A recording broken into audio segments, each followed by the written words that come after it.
আসসালামু আলাইকুম।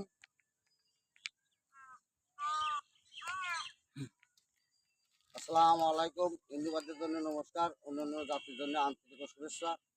দুঃখের বিষয় উগান্ডা মার্শাল আর্ট তাইকান্ডোর যে আমার ওস্তাদ আনাজুল নাইনবিনকের পোস্টিং, উনি গত বৃহস্পতিবারের দিন রাত 4টার দিকে বিদায় নিয়েছেন।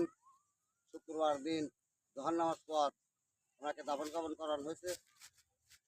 উনি ভারত চ্যাম্পিয়ন ছিলেন, এশিয়া মহাদেশের ভিতরে জাপান চ্যাম্পিয়ন ছিলেন। উগান্ডা মার্শাল আর্টের অনলাইনে পরীক্ষা দিয়ে উনি সভাপতি, আগে আসছিল সভাপতি, পরে অনলাইনে পরীক্ষা দিয়ে সহসভাপতি ছিলেন। তাই আজ উনি নাই, একদিন আমরাও থাকবো না। তাই এই শারীরিক ব্যায়াম চর্চা তাই আমি ইউটিউব চ্যানেলে আপনাদের মাঝে দিয়ে যাচ্ছি। আপনারা একটু